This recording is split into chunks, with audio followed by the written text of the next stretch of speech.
Hello hi नमस्कार friends. आशा करुच्ची आपण मैंने बहुत भलरे थे। मु भी बहुत भलरे अच्छी। आज मु गोटे आपण मान सहित गोटे कथा शेयर करबी बोली कि भाबुची। कथा होची कि आम मयूरभंजिया लोक मैंने कथाटा टिके ओडिया कथाटा को टिके अलग भाव में कहती। जमती कि कौन को किस बोलिकी कहती, हाँ को हई बोलिकी कहती।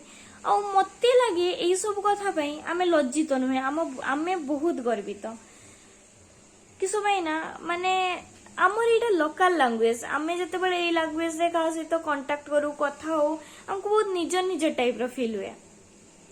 आउ गोटे आम मयूरभंज स्पेशलिटी आशा कर जानी बारिपदार स्पेशल फूड होची मांस मुढ़ी।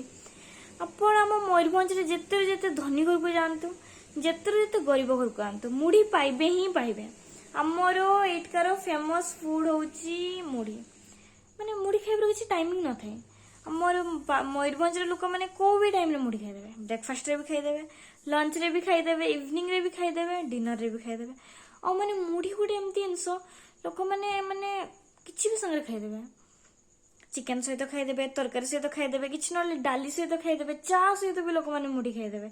एते आम मानकर प्रिय मुढ़ी दे एक्वांटेड अच्छे आम मुढ़ी सहित, कनेक्टेड अच्छे आम मुढ़ी सहित।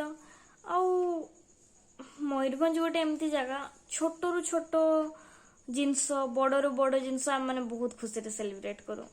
मते मो मयूरभंज सहित बहुत प्यार अच्छी, बहुत लगाव अच्छी। जुआड़े भी जोड़ी भी जाई ना क्या मते मो घर को मो बारिपदा आसिक मत सब बेसी खुशी शांति लगे जोटा कि मत कौटी भी लगे। आशा करुच्ची आपण जदि आपण माने कि जदि मयूरभंज मत देखुथिबे आशा करुच्ची आपण मानकु भी सेमती किछि फील हबो। जदि आपण माने कि मयूरभंज अछंती कमेंट करके निहाती जणाइबे।